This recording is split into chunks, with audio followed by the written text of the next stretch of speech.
How can I not see the best in my future?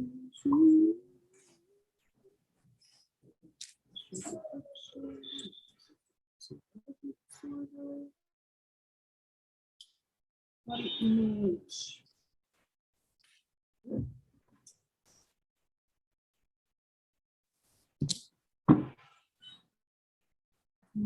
Welcome everyone to another Oando Wellness series. I'm here again with the lovely Amanda, and today we're talking about depression. Yeah. You ever seen two happy people talking about depression with big smiles on their faces? We're just going to give it some time for more people to join the live, and then we can delve right into the conversation. Yeah. So, like as we said last time, you can ask questions with the Q&A. You can use the Q&A tab on your screen to ask questions, and then you could also leave comments in the chat. If you're watching us on YouTube, you're very welcome to leave comments on YouTube. We'll be reading your comments from wherever you send them. We have your backs. So yeah, we'll just give it a bit more time, and then we will start in a few seconds. Amanda, how are you feeling today? Pretty good, actually. I just moved apartments, so this is my new space that I'm in right now. This is the first live that I'm having, so I'm launching it to the internet. I love it. I love the green walls. I love the lights. It looks really, really This was a fun. gift from my dad, by the way, because he loves Dad. lights and he loves lights, so It's really nice. Thank you. Really nice. Okie dokie, I think we'll just get right into it. So welcome everyone. My name is Faye Bello. I work in government relations at Oando PLC, but I have done myself the unofficial head girl for all things wellness and mental health in Oando. So I'm here with the incredible Amanda. And this month of October, like we said last week, Oando has embarked on a wellness series where we're going to be talking about 3 different topics that relate to mental health and wellness. And last week we talked about burnouts. Today we're talking about depression. Next week we'll be talking about trauma. Yay! So, thank you everyone who's joining, and thank you everyone who has shared this on social media and is just excited as we are about this conversation.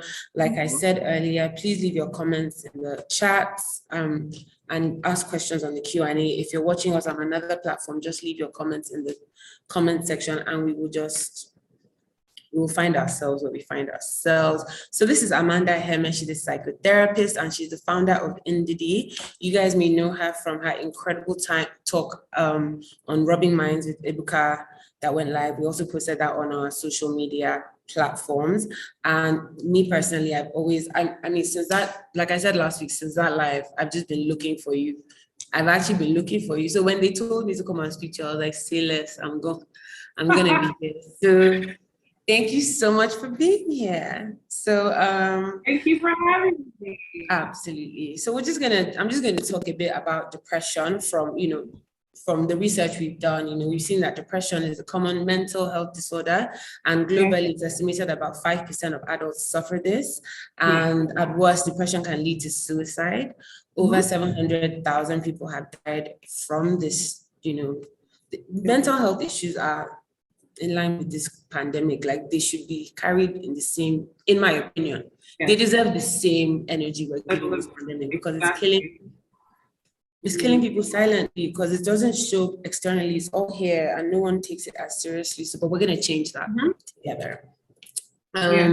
So depression in Nigeria is more common than we think. It's currently a public health crisis with 7 million Nigerians suffering from it. Studies have shown that it's a very common occurrence that people have faced with social adversities. Everyone is going through it in one way or the other, and it's very misunderstood. People think, when you say I'm depressed, people say, why are you depressed? Be happy. It's not that easy. So I'm going to move it over to Amanda. I'm just hand it over to you, Amanda, for you to just give us a brief lecture on what it is, what's happening, and what you can teach us, and how we can be better at helping one another. Yes. When people talk about depression, I always like to tell them that if you want to understand what depression is, just think about how common malaria is. Malaria, how easily people get malaria and people fall sick from malaria is just how common and how easily people get into states of depression. And depression is much more than just having a bad day.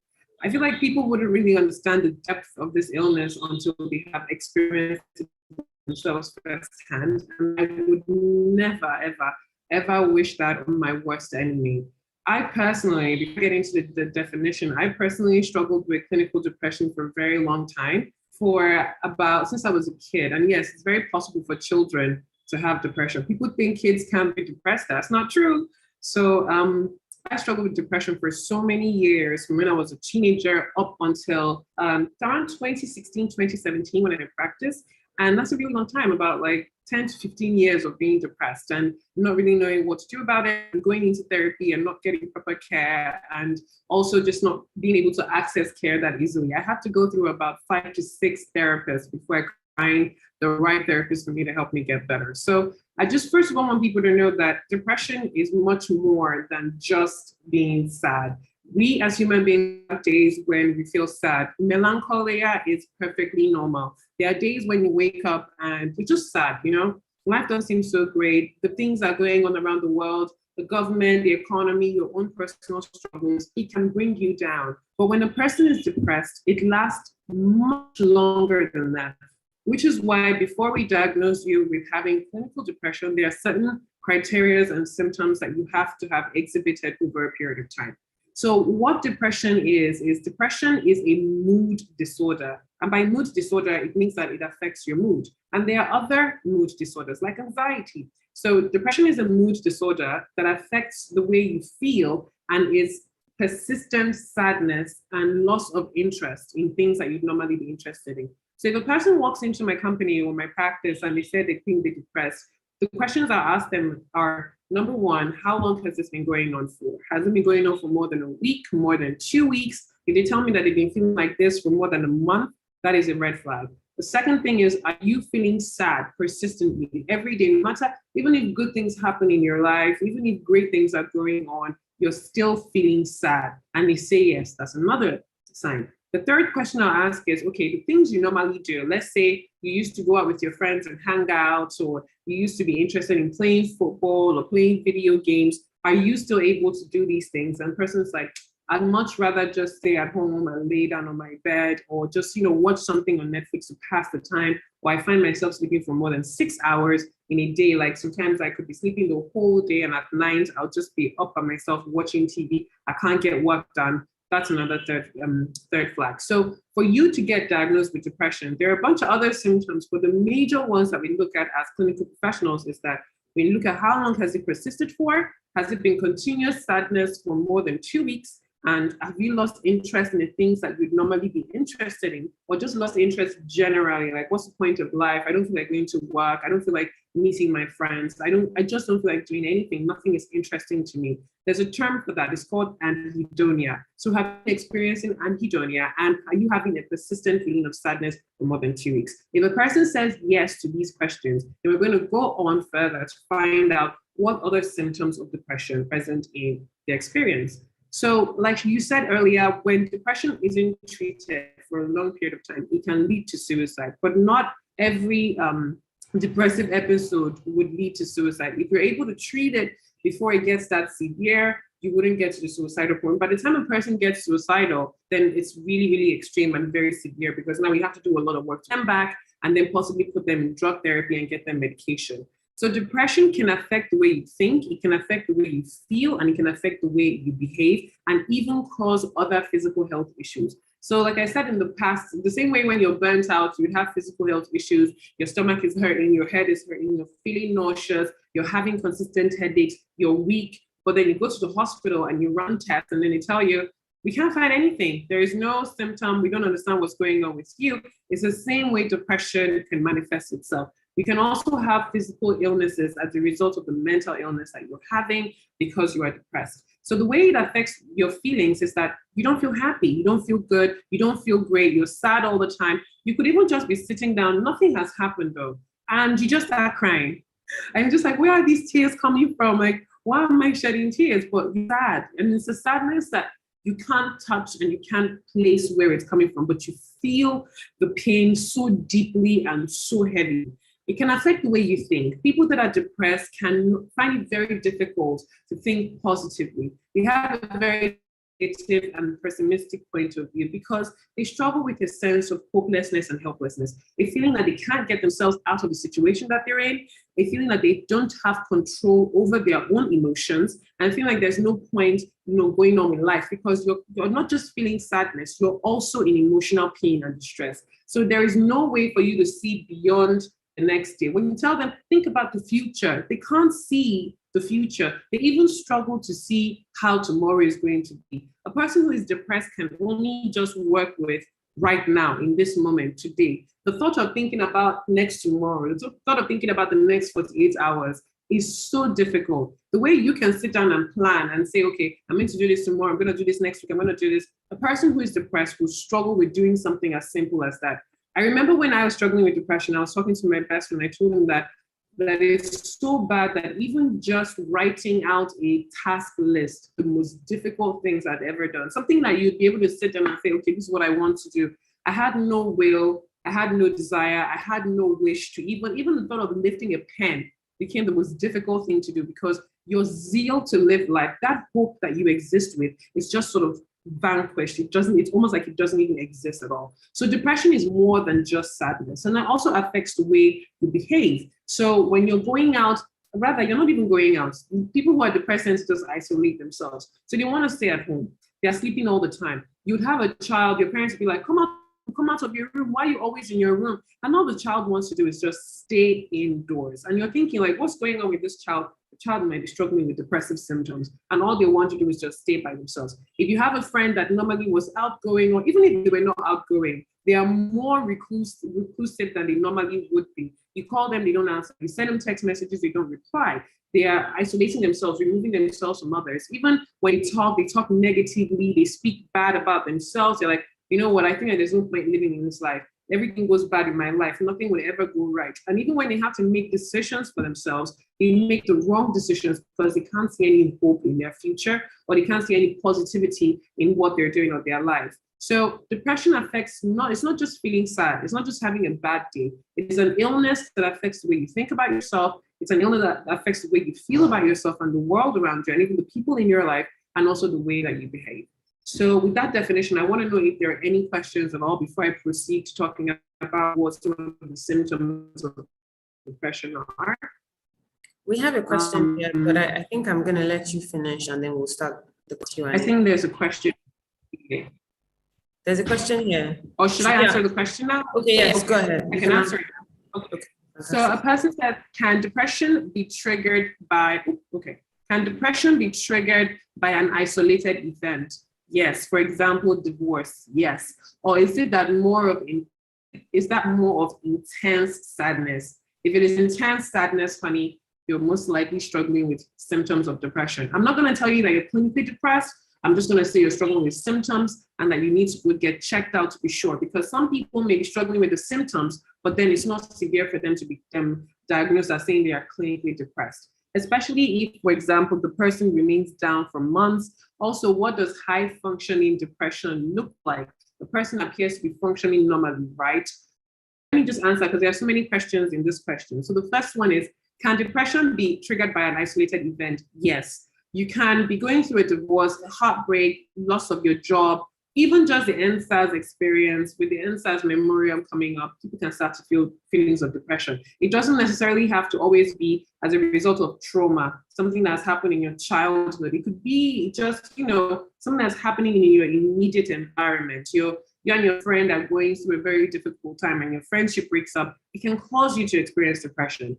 You're getting a divorce from your partner, you can get depressed. Your child falls really, really sick and gets into a terminal illness, can get depressed. You get diagnosed with terminal illness, you can get depressed. You're stressed out at work or you're burnt out, you can get depressed. So depression can be caused by an isolated event. It doesn't necessarily have to be as a result of something from your past. But if you do come to therapy, we're definitely going to look at your past to know if at all it had existed before and that the isolated event is really just an isolated event. Yeah.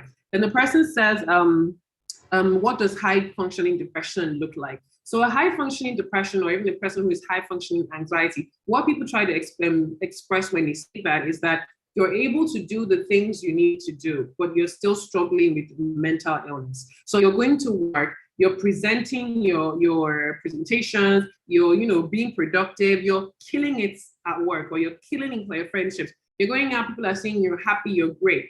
But by the time you go home and you close the door and it's just you by yourself, that wave of sadness, it just comes over you and you start to feel those sad feelings. So your depression isn't gone, no. It's just temporarily managed by the fact that you are in an environment that requires you to be present and to be active. So you can distract yourself with other things, but then it doesn't take away the fact that you are still struggling with this mental illness. So you're presenting this very happy front, but deep down inside, you are actually miserable. So you can be appearing to function normally, but you are still severely depressed. Okay? I hope that answers your question. Anonymous attendee, I can't see your name here. Are you still with me? Ooh, I think I lost her.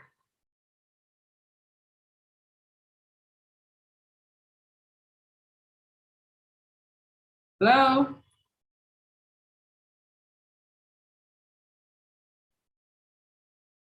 Oh, okay, all right. So now what I'm going to talk to you about is the symptoms of depression. How do you know when you are depressed, or if someone around you is struggling with depression?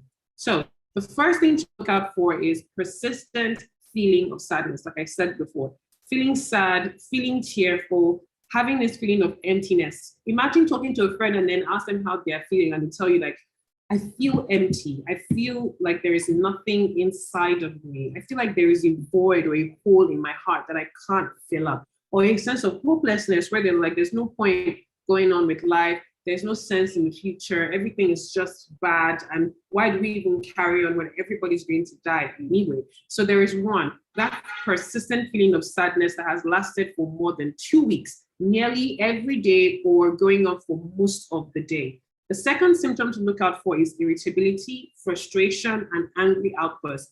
You have that friend that any little thing, they're just shouting. But it's good to take a closer look at them. Is it even over just small matters?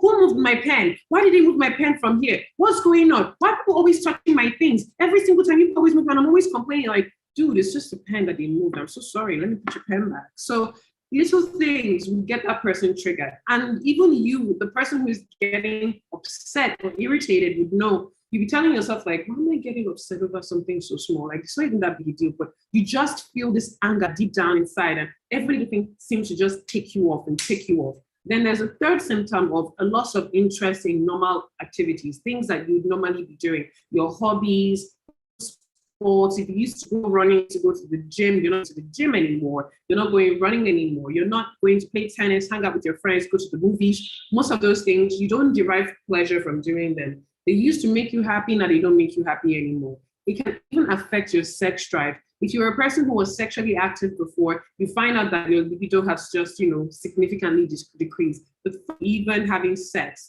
it doesn't repulse you, but it's just like, I just don't have the energy to engage in it. Another symptom to look out for is a sleep disturbance. Are you sleeping too much, or are you not sleeping at all? So people who are struggling with depression would struggle with sleeping. So they're either sleeping for very long, unreasonable hours. Why are you doing 20 hours of sleep? Why are you doing 10 to 15? I know you have to get 7 to 9 hours, but when you're crossing 12 hours, 11 hours of sleep in a day, then that's a problem. Or you're not even getting enough sleep. So you have those people that are like, oh, don't worry, I can function with 4 hours. Can you really function with 4 hours of sleep? That's a healthy sign. When I was depressed, what I used to do, because I was struggling with going to bed, what I used to do was I would take a shot of alcohol just to be able to go to bed. So I'll drink, and I'll make sure I drink, not a shot, let me just be honest, I take like a lot of alcohol just so that I'm so wavy that I'd be able to go to bed, because it was so difficult to just naturally fall asleep. And on the days when I'm not even able to fall asleep with alcohol, I stay up all night and I'm just crying nonstop. So people who are depressed will struggle with sleep.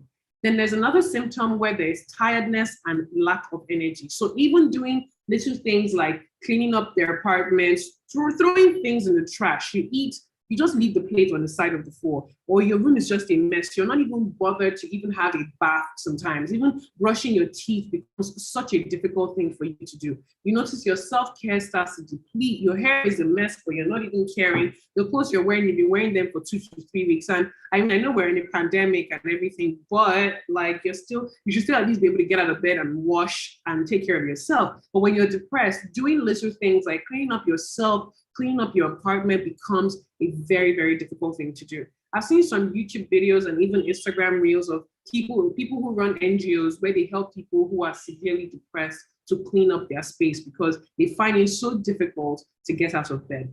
Another symptom is reduced appetite and weight loss, or increased appetite and weight gain. So you're like just unreasonably hungry all the time. You're just eating and eating and eating and eating. And when you're eating, when you're thinking about why you're eating, it isn't because you're hungry. There's just this desire to either feel some kind of pleasure or to plug an empty hole that you have inside of yourself. So you keep eating and eating, and you find out that the food you're eating is not healthy, balanced diet. It's comfort food, chicken, rice, eba.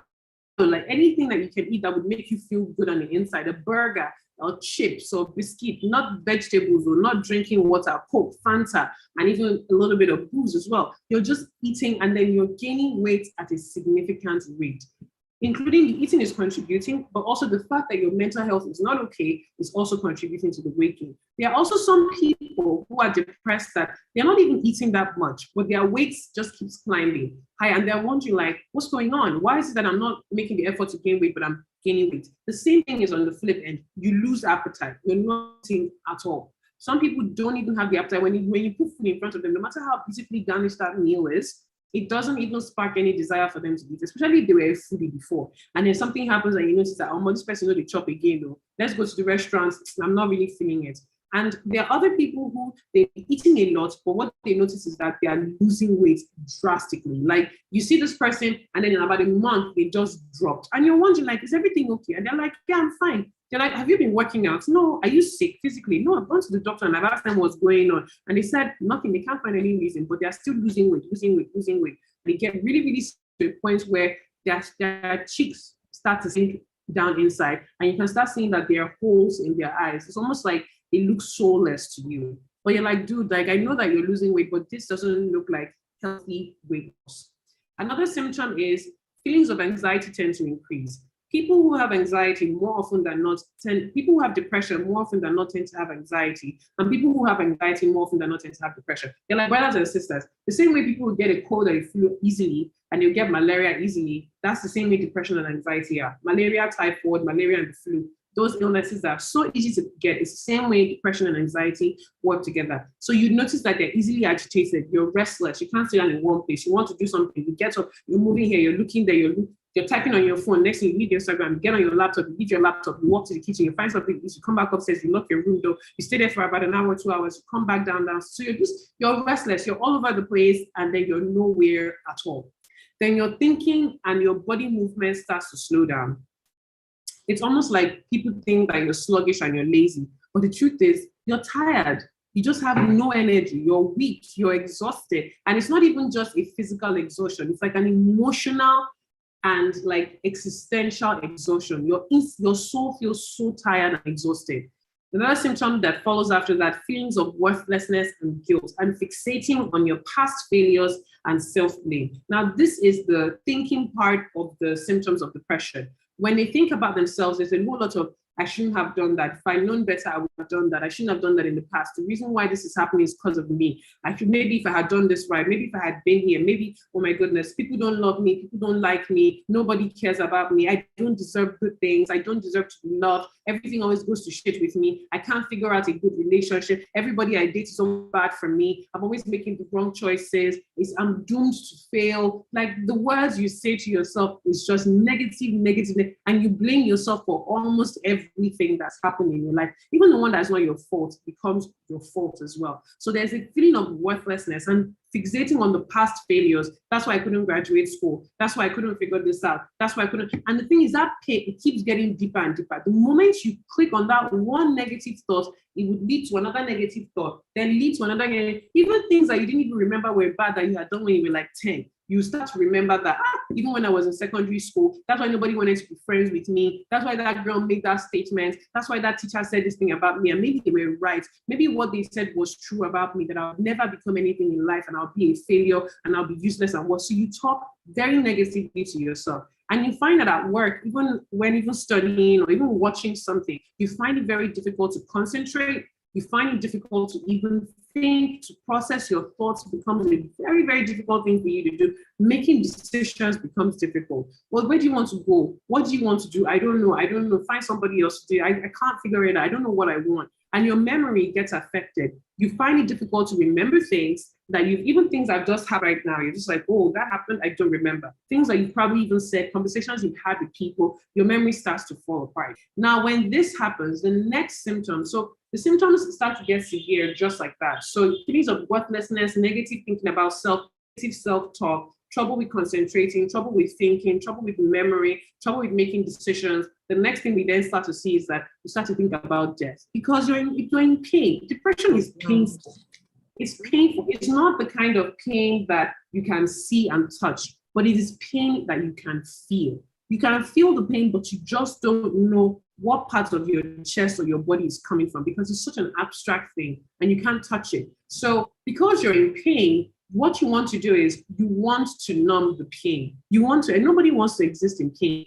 And you've probably tried drugs, it's not taking the pain away. You've tried alcohol, it's not taking the pain away. You've tried to talk to your friends about it and that's not working. The thought of going to therapy to open up feels like a scary thing to do. And you start to feel hopeless and helpless. I can't help myself and nobody can help me. I am a hopeless case. What can I do? The best thing to do is to save everybody. Instead of everyone worrying about me all the time, instead of everyone complaining about me all the time, I might as well just, not be a burden anymore. Let me just leave this earth. Let me just heal the pain that I feel on the inside and stop causing other people pain by killing myself or praying to God to take my life when I'm asleep. That's when people then start to have suicidal thoughts. How can I end my life? How can I do it in a painless way? And people choose different ways of killing themselves.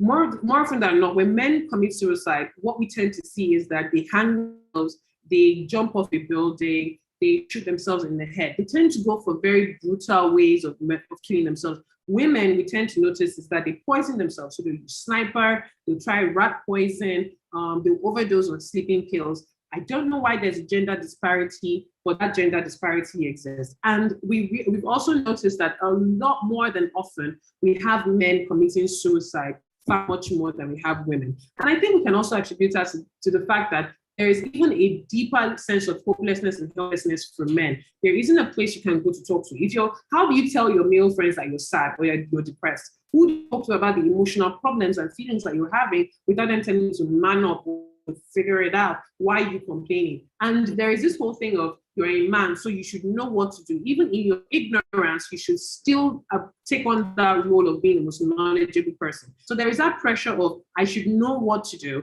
and I don't have anyone to talk to. And I don't know what to do. So what am I going to do? Let me just go. So you take your own life. People then start to think about death. They want to die. They want to escape. They want to kill themselves. For me, it got so bad that the first time I tried committing suicide when I was, I think about 15, I overdosed on painkillers and it didn't work. And let me tell you something, this sounds morbid there, but when you try to take your life and it doesn't work, it's very annoying because now you're like, wow, even this one thing, I can't get it right. You're like depressed and you're like, I can't get anything right. I can't even kill myself the right ways. It's a very dark, humorous thing to experience, but yes, it can be frustrating when you try to kill yourself and it doesn't happen. So I tried when I was 15, I tried to take my own life by overdosing on painkillers. That didn't work out. And then the second time, which was when it was really bad, I tried to jump off the balcony at church, but then I couldn't do it because my mom was like just across from me. And the moment when I was going to step, I stood up in my chair and walked to the balcony, but I looked on my left and I saw my mom and aside, I just didn't want to put her through that because then if I had jumped and I had fallen down, right down there was like the staircase, of course I would have died, but what if I then get paralyzed and I'd be paralyzed for life and then my blood would be everywhere and then there's like the women's section down there, the place where I was going to die. I didn't want to ruin their dress. I was like, you know what? let's just go somewhere else. So I just walked down and I just turned left. So my mom had those thoughts and I just decided no. And I walked out of the church. So it's like, it's sometimes that switch between wanting to take your own life and taking your life. It's an instant. It really is an instant. And suicide can sometimes be very, how do I put it?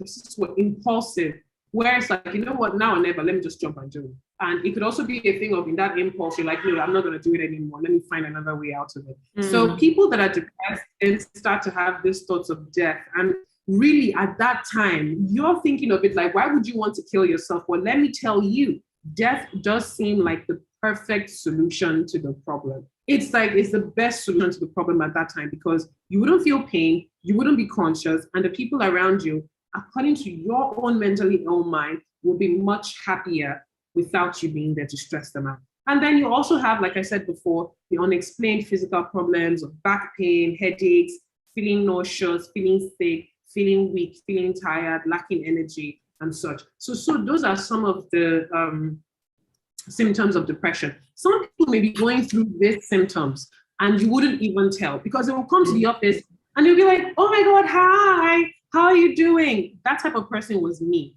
I was like that person that's so happy, so bubbly, the same way I am right now. But deep down inside, I was so mentally ill. I was really, really, really sick. For some people, it can be so severe that they don't have the ability to come out and be as happy. But what happens is that they can't go to work, they can't go to school, they can't socialize with the people they normally socialize with. They can't even hold a relationship and they feel generally miserable. And if you ask them, why are you so sad? What's making you depressed? They can't tell you why they are depressed. So let me just give like some other symptoms in children. So if you have a child or you have teenagers, don't ever dismiss your child and ask your child, why are you depressed? You can't be depressed, you're a child. What do you have to be depressed about? Let me tell you, children have a lot to be about. First of all, what if your parents' marriage is not working out? Your parents are not getting along. Secondly, what if you're being raised in an abusive household?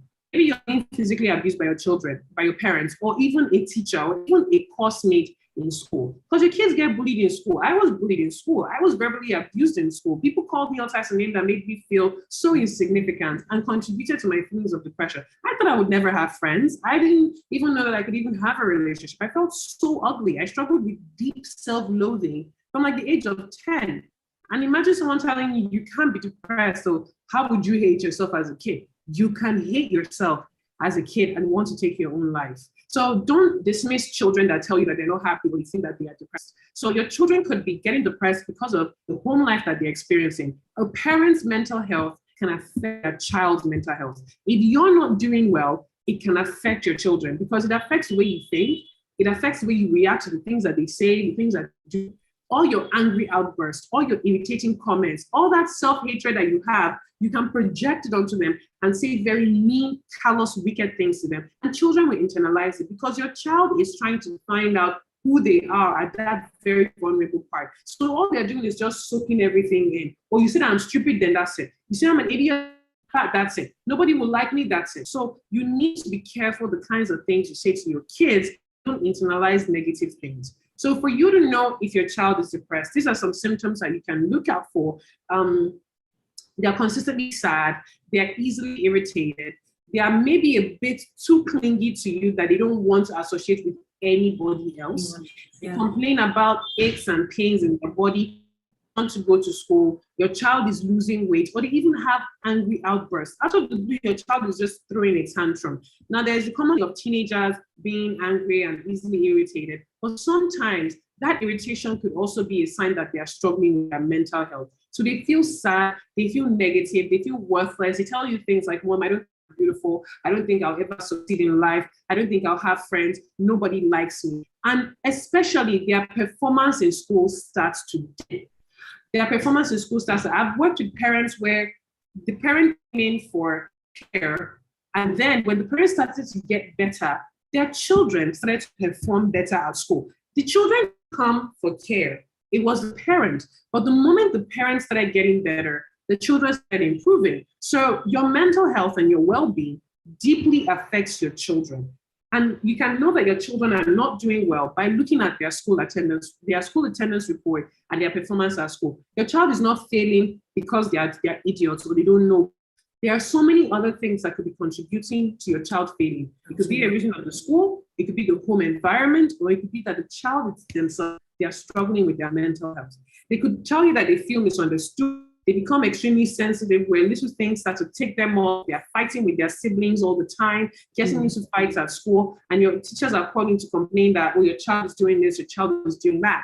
It's not time for you to the kid and saying, you're a stubborn child, you're trying to create misery for me, you're bringing pain to my life. No, it's a time for you to talk to them and find out what is really going on with you, what's happening. And if you can't figure it out, just speak to a psychologist to help your child. You don't have to be the all in all, the beginning and the end for your child, because you don't know every single thing. And your kids would not always feel comfortable opening up to you because you're a parent. So it's okay to seek professional help and extra support whenever you're struggling with your children. You also know that they normally like playing basketball, but they don't go out anymore. Instead of going to their best friend's house, they prefer to just stay at home and be by themselves. Or you notice that their appetite has increased significantly or decreased significantly, or they're gaining weight significantly or losing weight significantly. That's definitely something to look out for. Also, to check your kids' bodies to know if they are self-harming. They could end up cutting their wrists or even cutting their thighs or even their elbows, areas where they know that it would not be easy for you to detect, so they can self-harm. And self-harm is much more common in children than you see it in adults. So look at your kids and don't lash out just because things are not working out the way you want them to.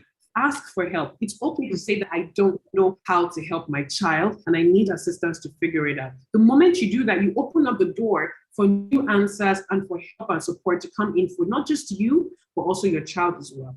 You should also look at like your older adults as well, like people who are in their older age of 50s, 60s, 70s, they can also get depressed as well. And the symptoms are just similar. Please look out for suicidal thoughts in older men, because like I said, the rate of suicide is high and it's much more common in men than it is with women. So those are some of the symptoms of depression, okay? So I'm just going to go over and Amanda, see if thank you so much for this. You're very welcome. We have some questions in the Q&A box. So someone said, thank you so much for sharing your story. Depression makes you feel like you're alone. I have been clinically diagnosed with depression and anxiety, and it's exhausting fighting it daily. Sending you love or sending you healing energy. I'm so sorry you're dealing with that. So the person's question is, I would like to know how to deal with family and friends.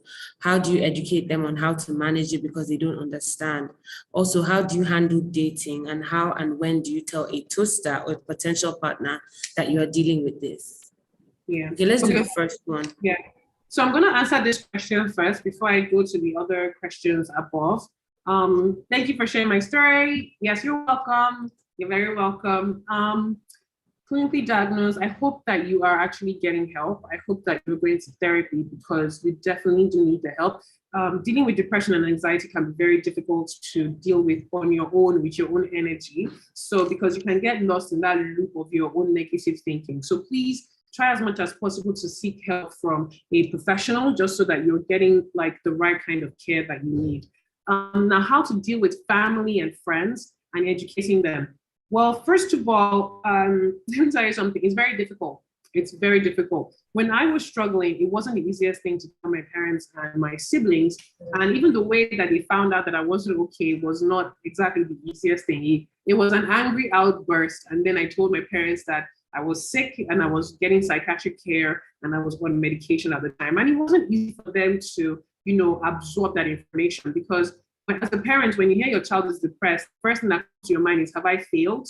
What have I done wrong? You automatically make it seem like it's your fault. So you can try sharing materials with them. You can send them like videos to watch. You can print articles for them as well, for them to read and try to educate them. But please, if your family members, as much as you've done the work of trying to educate them, they're still not budging, that's not your job. It's not your job to help them understand. That's their responsibility. You can provide the material to them, show them a path, but the absorption of that material and knowing what to do is left to them. So do the best you can by just, talking to them about it, telling them how you want to be helped in a very gentle way, because it's really not easy. It's easy caring for a person who's mentally ill. It's not easy, especially in this part of the world where nobody really talks about it. For some people in your life, the first time that they're ever hearing about it, and they're so surprised and shocked that they're like, what do you mean by you're mentally ill? The only concept of mental illness they have is just the one on TV. So be a little bit compassionate with them, because I know that some people that are depressed are like, why is it I'm struggling with this mental illness and I have to care for you at the same time? It's a reciprocal thing. If you want people to look out for you, you also have to be considerate of their feelings as well. And it's something that you would learn as your mental health starts to improve to help you have a healthy life. So what I'd say to you is that give them materials, but don't then feel responsible for managing their feelings all the time. Tell them how you want to be helped and supported. And if you know that they're not giving you the kind of assistance that you need that'll be helpful, and they're still stuck in that place of doubt, feel free to withhold information from them. Take care of yourself. If you're going to therapy and you know that they're not supportive of it, don't tell them that you're going to therapy. If you're on medication and you know that they're not supportive of it, don't tell them that you're on medication. Take care of your mental health, even if that means that keeping the information that you're getting mental health private is what is good for you to do until you get better. And I saw the change happen in my family from being shocked at, what the fuck are you talking about, depression? What do you mean you're depressed? Like, there's no such thing as depression. To my family members now being aware and being like, you know what, even in family prayers, they're like, whatever psychological issues that we may be struggling with, I was just like, look at you now talking about psychological issues. So it takes time. It really takes time. And it's just a matter of patience sometimes for them to catch up with you. I know that my family didn't hate me. I just didn't understand. And they needed their own time to understand. So I did my own due diligence by sharing information with them. What they did with it was for them. I just took my own care into my hands and I became responsible for myself. So you take care of yourself. And you'll be so surprised that you taking care of yourself would even spur other family members to now take that lead to start taking care of themselves. Because they'll be looking at you and like, how are you getting better? What did you do?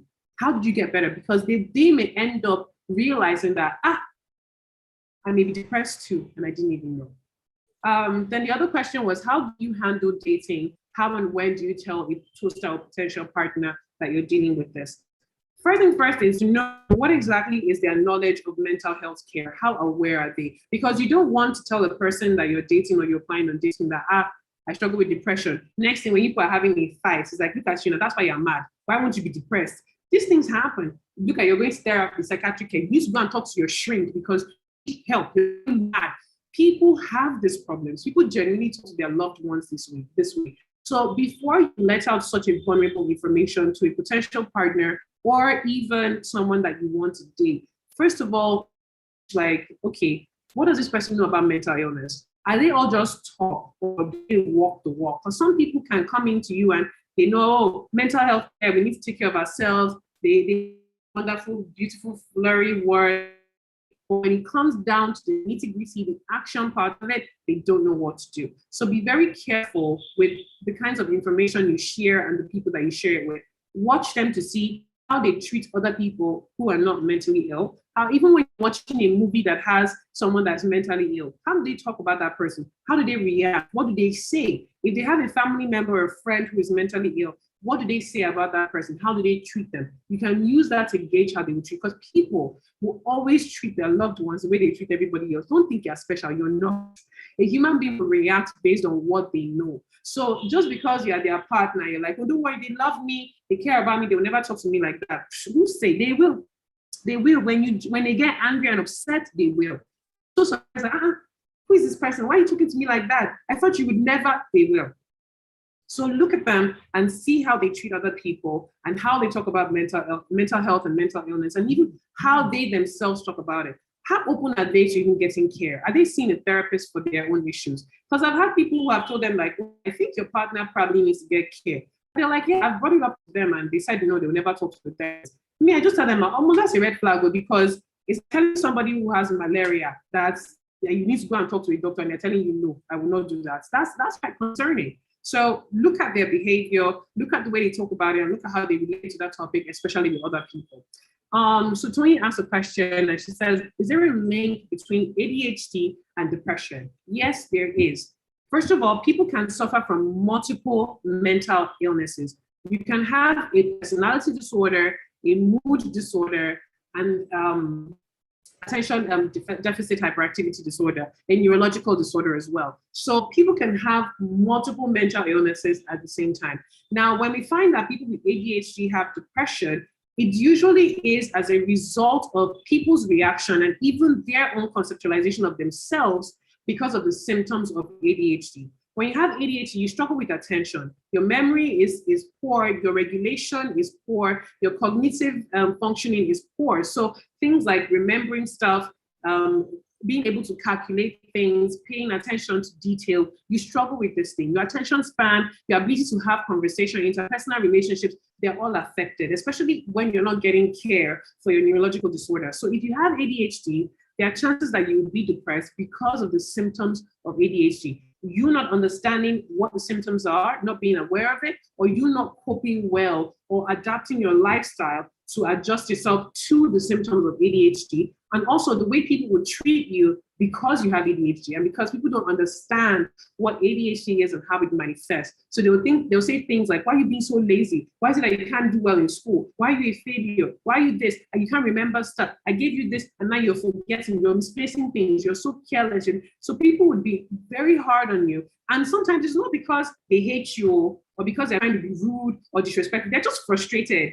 But they don't understand that the reason why you are acting the way you're acting is because you are already struggling with a disorder that makes it difficult for you to be able to carry out some simple tasks that other people will be able to do on a regular. So what helps with that is understanding and communicating with other people that, okay, I do have ADHD and I do struggle with it. And sometimes because of it, these are the things that cause me to act the way I do. And to also help yourself by going to therapy and getting care in a care that is unique and specialized to you, because your own experience and expression of ADHD might differ from another person's own. So you need to know, okay, how do the symptoms manifest in my life? And what are some adjustments that I can make that helps me remember things? A friend of mine has ADHD, and something that we've done is they're always very forgetful. So what we've done is, like, wherever we go, before I leave in that place, we always double check everything. If it's an Uber we're in, we make sure that we turn on all the lights. If she forgets anything, I'm the one who remembers. I try to help her. We have places where you keep specific things so that you know that, okay, this is where the key goes.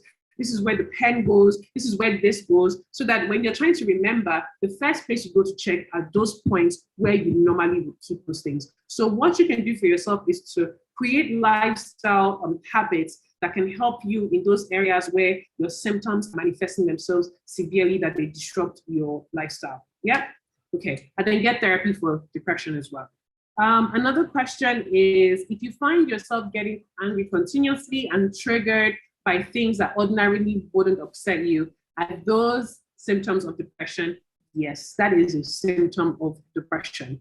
But it is good to just check, because the thing about mental illnesses is that a lot of mental illnesses kind of have the same symptoms. So even with ADHD, some of the symptoms of ADHD are so closely mimicked by a person who has depression and anxiety. So a person who has depression and anxiety has forgetfulness, has restlessness, has fatigue, has memory issues, has the difficulty with doing daily tasks, and it's almost the same thing that you find in a person who is struggling with ADHD. So when you find certain symptoms, which is why I always tell people to not self-diagnose, if you find that there are symptoms of a particular mental illness that you're like, okay, I think this is something that I might be struggling with, speak to a professional, because a lot of mental illnesses mimic each other so closely in symptoms that we have specific criteria that we need to rule out and test and assess for to be sure that, okay, this person definitely has this mental illness. This person is struggling with this particular mental, so that you don't have, it's not a thing of you have depression and then they're treating you for ADHD and putting you on pills that are not helping you get better. And you find out that, the symptoms are persisting over a long period of time. Or that it's the reason why you're struggling is because of trauma. And then instead of treating your trauma, they're because you've come in and said, I have this illness, I checked the symptoms, and this is what I want to get treated for. So if you find that you have certain symptoms of an illness, speak to a professional so that they can accurately diagnose you and get you the right treatment that you need for the mental illness that you're struggling with. But you're easily angered and triggered by little things. Don't just take it as a change in behavior. Even if it's a change in behavior, it's not a positive change. It isn't. So you need to talk to someone about it. Maybe you have an anger issue. Maybe trauma manifesting. Maybe it's anxiety. Maybe it's not even a mental illness. It's just a behavioral problem, a reaction to something that you're not happy about. Therapy is not just for severe mental illness or diagnosed problems. Sometimes people just have behavioral problems and they just need someone to help them understand why it's happening and how they can better cope with certain situations. So what I'd say is that is a behavioral problem and it's not a positive one. It's not going to help you. It's going to isolate people from you. You're going to struggle with your interpersonal relationships and it's going to affect your self-esteem and confidence over time if you don't deal with it. So please go and speak to a therapist to help you learn how to manage your anger and to help diagnose to know if you are struggling with anything more than just a behavioral issue. Okay? Wow, we have plenty questions. We have questions to do. Someone asked, are there any ethnic/racial groups that are more likely to have mental illness? Yes. Sorry, I didn't hear what you said. Someone said, are there any ethnic or racial groups that are more likely to have mental illness? I wouldn't say that there are racial groups that are likely to have mental illness. Rather, what I'd say is that there are some mental illnesses that are a lot more common in certain ethnic and racial groups than others. For example, I was talking to a friend of mine. I went to Ghana like 2 years ago, and I was having a conversation with a friend, a colleague. My friend actually went to school together. She's practicing at a psychiatric hospital. I think it's Kwanochi. I can't remember, but it's in Accra. And we're talking about it, and she was telling me about this research that she's currently working on, because they realized that a lot of Africans and a lot of Africans tend to have somatoform disorders. So the way somatization works is that you have an illness, a mental illness, but it is manifesting physically. And that they find that the reason why this happens is because here in Africa, who do you talk to about mental illness? Nobody. So when you suppress it, what then happens? Physical illnesses start to crop up. So one day you're hearing, this person has cancer. How? One day you hear, this person has kidney disease. How? One person you hear, this person has one issue with their brain or their body, but then their mental illnesses are now manifesting as physical. So that happens. So the way you have sickle cell is more common from African backgrounds and ethnic path and ethnic groups, but it's not as common with white people. So it's or Caucasians or people from other racial groups. So I wouldn't say that there is a group of people or ethnic or race that's common that's more likely to have mental illnesses. Rather, I would say that there are some mental illnesses that are common among certain ethnic groups because of their culture and because of their beliefs. Yeah, that's it. But I can't tell you ones they are specifically. That's the only example. Also history. History might have a part to play as well. Yeah, history, exactly. What you've been through as a kid. Yes. How that has passed on from generation to generation. Absolutely. Yep, a lot of Africans I work with tend to come into therapy with a lot of trauma. And the trauma that I work with more often than not, because PTSD can be from anything. It could be sexual abuse, emotional abuse, verbal abuse, an accident on the road, a dog chasing you. You can get PTSD from anything. But I tell you, I've been practicing for 5 years. The one case of trauma that I always treat all the time, childhood trauma. Why? Parenting. Bad parenting. Parenting, people are mentally ill and having kids. Why are you having a child when you're not taking care of yourself? There's this movie that I watched on Netflix recently. It's called House of Secrets, where 11 family members, 11, great-grandmother, grandmother, kids, father, all of them suicide themselves in the house. What happened? How is it that 11 people killed themselves in one night? So nobody could understand why. People said, was it murder? Was it suicide? Turned out that the father, I'm sorry, spoilers for anyone who has not watched it, I was planning on watching it.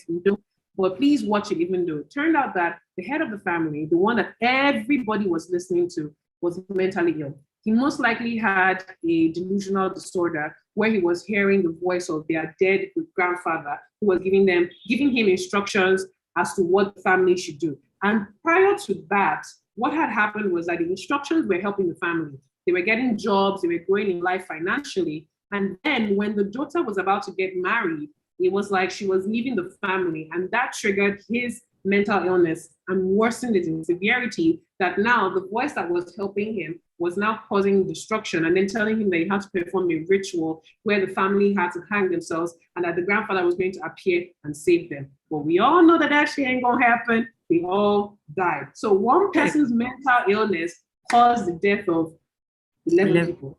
So yeah, 10 people plus him, 11. So it's very possible. There are some families like you just be wondering, like, how is it that every generation this problem is always happening? It's just mental illness. That thing that you say, generational curse, generational trauma, generational curse, it's really just mental illness passed from one generation to Someone asked for the title of the movie. Okay, wait, let me Google it for you. So I'll be sure that I'm not giving you nonsense information. Wait, let me see. Delhi 11.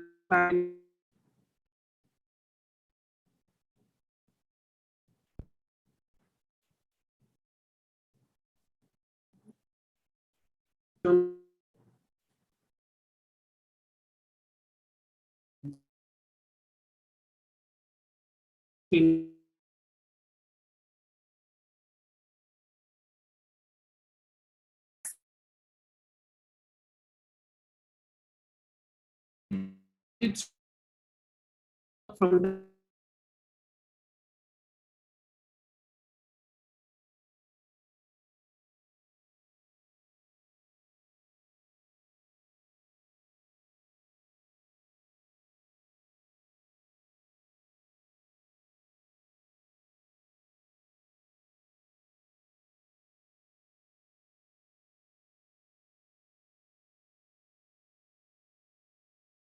Hi, can you hear me?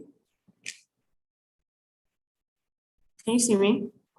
Not yet. Yes, I can see you now. Sorry, we had some technical difficulties, but we're back now. So what's the name of the movie? Still has not come up on my screen. Let me check. House of Secrets or something. Yes, House of Secrets. I think it's Burari murders or the Burari case. Let me check my phone and see. Yes, House of Secrets, the Burari death. Yes, that's it. House of Secrets. Thank you so much to the anonymous person. Thank you. That's it. That's the one. Okay, so I want to answer the next question, which is, if you have a friend who is depressed and sometimes emotionally blackmails you, is it fair to remove yourself from the situation to protect your mental health? Yes, it is fair. You can care for them, you can love them, but that doesn't mean that you have to put yourself at the risk of now developing a mental illness because you're trying to care for somebody else who's mentally ill. People who are depressed, people who are mentally ill can be very vicious. A person who is serial killer is a person who is struggling with their mental health. There's also another, oh my goodness, Netflix has been releasing some very important series. This one is called The 21 Faces of Billy something. Well, it's about a man who had multiple personality disorder. Or did he? Because he had raped some people and committed murder. So the question is, was he mentally ill? Was he just a con artist? So people who are mentally ill, people who have like narcissistic personality disorder is a mental illness. But people with narcissistic personality disorder are brutal. They are brutal. They are mean. They would take from you your soul, your life. They will sap you. So it's people who are mentally ill are not always kind because they are not kind to themselves. So they cannot be kind to people. But that doesn't mean that there aren't people who are suffering mental illnesses that are not able to be kind. There are some people who are nice and kind, and there are some who aren't. So if you realize that your friend is struggling, and their struggle is now affecting you negatively because they are lashing out, they are being mean to you, they are being abusive, then please remove yourself. Let them know I care about you, but being around you is just not doing the best for me at the moment. And you can't have, it's like trying to save someone who is drowning and then you drown. There's no point. So take care of yourself, whilst you're taking care of your loved one who is also struggling as well. Yeah. Then I'm going to answer this question and then go over to how to care for yourself and how depression is treated. And then we'll have final questions after that. How do you explain being depressed to your boss in your workplace to be able to get help? The first question is your workplace mentally aware? And is your boss mentally aware? Because you could have a boss, because I've had some companies, people have called me and like, Amanda, we want you to come and talk about mental health, but we don't have any idea what mental health is. If you work in such a company and you always go and tell your boss that I'm feeling depressed, they'll look at you like, what's wrong with you? Go and drink water, I'll take half of the day off and come back to work tomorrow. They wouldn't know how to respond and how to handle it. So before you make yourself vulnerable in such a way, because when you tell someone that you're mentally ill, the first question they will ask is, does it affect your ability to think? Can you do your job? Are you okay? Or are you running mad? That is the stereotypical thoughts that a Nigerian has, because that's all we know. So we don't want to cause anything that's going to affect you negatively or your job. So the first thing is gauge the environment and gauge your boss. Are they people that are mentally aware that if you communicated this information to them, they would know how to help you? Does the company have a process or a system that helps their staff to deal with mental illnesses? There are some of the companies I work with in our employee assistance program. I have supervisors who refer their team members to me, colleagues who tell their team members to come and get care. Like when I used to work with Andela, when they had a physical space, we go into the company every Friday, and if a staff member is not doing so well, or they complain to their team or their boss, like, okay, I'm feeling this type of way, I'm feeling that type of way, they knew that they can just easily say, go and see Amanda or see Angel, because we were two therapists at that time. Go and see them on Friday and you have a session, they come in for therapy, and then they start to feel better. So is your company mentally aware? Is your team mentally aware? Is your boss mentally aware? If not, please don't put yourself at risk trying to be air quotes, a rebel and disrupt the system, and in the same process, put yourself in harm's way. Just tell them, I'm not doing so well, I'm burnt out, I'm stressed out, I'm struggling with my physical health, I need time off work. Find some nice way to sugarcoat it, but just let them know that you need to get time off so you can take care of yourself. So if it's not a safe place, don't force it to be a safe place. Acknowledge that it's not a safe place and find the best way to take care of yourself, because not everywhere that presents itself to be safe is actually safe for you. So be careful with how you communicate that. But if your boss is someone that's very much aware, then please go ahead. Please tell them. In my practice, if you tell me you're not doing well, take a day off. There's a therapist on hand. Book a therapy session. Go talk to someone. Get care. You have health insurance. If it's physical health, please go to a hospital and get care. So just know how you move and the environment you're moving before you take your move, okay? So I want to go over now to how to treat depression. Depression is very treatable. You can definitely live without depression. I have not been depressed since 2018. That's about, well done though. Since 2018. Good job. Good job. It's very possible, thank you. It's very possible to live without depression, even if you have struggled with it for a very, very long time. It's very possible to live without a mental illness. Mental illnesses can be treated. I don't want to say they can be cured, because that's a very deep word. I think I reserve that term of cured for physical illnesses, because with mental illnesses, I may not be depressed now, but next 3 weeks, something might happen. An isolated event might happen, and that would just throw me into a state. So you can be treated for depression and live for a very long period of time without it. So it's very possible to get over it. But let me just first, before I get into that, I realized I skipped something. Let me just talk about some of the causes of depression. So the first one is biological issues. We're still very uncertain as to what exactly is the thing that causes changes in people's brains that make some people more susceptible to depression than others. But we know that there are biological differences and physical changes that happen in people's minds where one person is more susceptible to getting depressed than the other. You guys could go through the same situation and the same experiences and the same childhood and the same traumas, but your friend or your sister or your colleague, whoever was with you, will end up developing depression and you won't. So there are some biological differences that contribute to this, and which is why some people tend to go on drug therapy as a way of treating their depression. There's also the brain chemicals, that is neurotransmitters that are occurring normally in the brain that just not properly balanced in the right way. Changes in your brain chemistry can affect it. Do we know exactly what it is? We're not 100% sure yet. There's still research being done. Then we do have some drugs that we know that have been able to help to alleviate some of the symptoms of depression. There's also hormones. When you have a baby, postpartum, you can get depression. When you're pregnant, you can get depression. Before you even get pregnant, when you find out that, oh my goodness, I'm pregnant, you can get depression. During the pregnancy, you can be depressed. After the pregnancy, you can be depressed. You can even experience depression before your period. So we have something called premenstrual dysphoria. People experience symptoms of depression before their period starts. So you notice that your mood is low, you're crying all the time, your appetite has changed, your energy levels has changed, you're feeling very sad. But then the thing about that is that as soon as your period ends, the symptoms then start to alleviate and you start to feel better. So you can experience premenstrual dysphoria, which comes with symptoms of depression. So there are changes in your body, especially for women, that can cause you to have depression.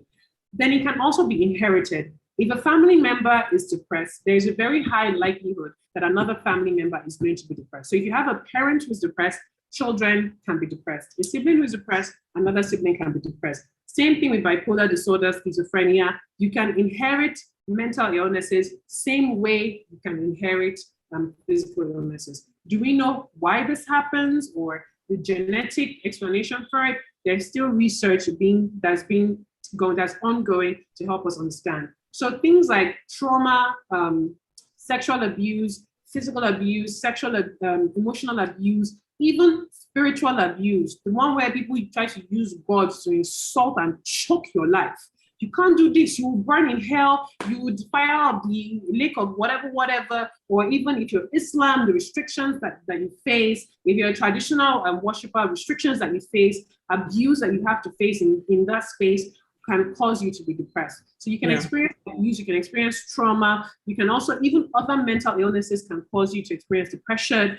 Like I said, you can have ADHD and then have depression. Experiencing a terminal illness can cause depression. The loss of a loved one can cause depression. Starting a new job can cause depression. Moving to a new country can cause depression. So even you can have people who have relocated with jackpot, and as soon as they get to Canada, you think that they'll be, everyone is like selfies, happy, but you realize they're depressed. Starting a new school can cause you to be depressed. So changes in your life, significant changes, getting married can cause you to be depressed. Your honeymoon night, so you to be happy. You're crying and you're miserable. And it may not be that you're unhappy with the person you're married, but that change in going from a single person to a married person, it's not so easy for a lot of people to conceptualize in their mind that it can cause them to be depressed. So don't think that, oh my goodness, this thing is happening to me, I shouldn't be experiencing depression, I should be happy. You can go through a happy experience and still be absolutely. Yeah. Right. Well, we have to wrap up with the treatments. Yes. So some of the treatments, the first one is therapy. Come to therapy. If you notice some of the symptoms are present, please come to therapy.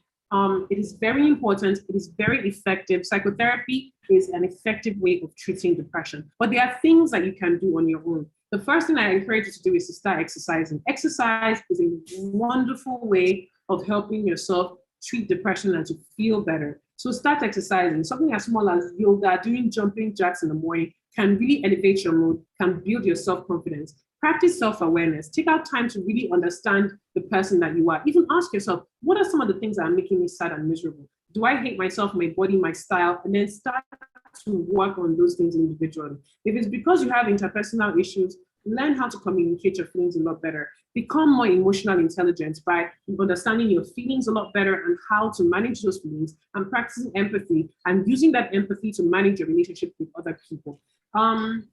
Try to build a healthier relationship with your friends, with your family members. Reduce the drug use. If you're a person who has been engaging in alcohol, smoking marijuana, or even reckless sexual behavior as a way of distracting yourself from the pain, slowly cut yourself away from it and confront the things that make you unhappy. And like I said, with the therapy, change your diet. Make sure that you're eating healthy things. Even though you get that urge to eat like comfort food, Try and sneak in once in a while some vegetables, drinking a lot of water. Just make sure your diet is balanced and get enough sleep. If you find yourself isolating, call a friend and call them to come and keep you company. Don't stay too long in isolation because it can only just worsen your feelings. And then sometimes something as simple as going outside in the morning before 12 o'clock and staying under the 10 o'clock, that 8 o'clock to 10 o'clock sunlight can be very, very helpful for your mood. That vitamin D is very helpful. So make sure you go outside once in a while, take strolls under the sun, get some sunlight in your system, exercise, get enough sleep. 7 to 9 hours of sleep is very helpful, especially if you're struggling with insomnia. But most importantly, get therapy, okay? I have a question here. The person says, what is the cost of one session? A rough idea. So if you're having therapy with me in my own practice, a session is 35,000 naira, one session. But we have packages. So if you're an arts professional, like let's say you paint, you draw, you do graphic design, there is a package for you where you pay 45,000 naira for 3 sessions. If you're a student or you're a youth corper, we have a package where you pay 30,000 naira for 3 sessions. But for all of these things, there is a process so that we're not just giving out discounted sessions for every Tom, Dick, and Harry. But if you're coming straight to us directly as a full professional, you have to pay 35,000 naira for 1 session, 100,000 for 3 sessions, and 200 for 6. Now, there are also other therapists as well. Therapy ranges from 5,000 naira. I know that in general hospitals, you can get therapy for 5,000, sometimes 7,500. I know some colleagues that offer 10,000 naira for a session, some offer 15,000, some 20, some 25. Please know that the price does not necessarily influence the quality of care that you're getting. Because there was a time I was charging 2,000 naira for a session and I was doing top-notch service. So it's more about the type of therapies that you're seeing, far much more than what you are paying for therapy. So get to know your therapist, ask them questions, find yourself, if you find that you're able to bond with them and you feel safe with them, then please go ahead. You can pay $100 for trash. Yes, so that's pretty much it. So let me not keep you guys any longer. So we've gone over time, but this has been an incredible session. I hope everyone has learned a lot. I certainly have. Thank you everyone who has attended. Thank you, Amanda, for being here. It's always a pleasure seeing your happy, sunny face. I'm really excited for our next talk next week. And tomorrow's our next week's session will be our final session. Trauma is very important. Yes. I won't go into detail. We'll talk about it next week. So this session is live and it's being recorded on YouTube, so you can go back and watch it if you would like. Next week, please remember this is open to the public. Invite your friends, families, your dogs, your cats. Everybody's welcome as long as they have a device and they can go on Zoom. Please bring them in. Your moms, your grandmothers, whoever you feel. This is actually a great time if you're struggling with any of the mental health illnesses she's spoken about, to share and educate your people so that they know what you're going through. Because it's fantastic. All right, so you can also follow Oando PLC on Instagram. We have our LinkedIn, YouTube, Facebook, and everything will be linked in the chat. So thank you, everyone. Thank you again, Amanda. It's always thank you for having me. And thank you, Oando, for setting this up. We're really happy to be here. All right, everyone. All right. Bye.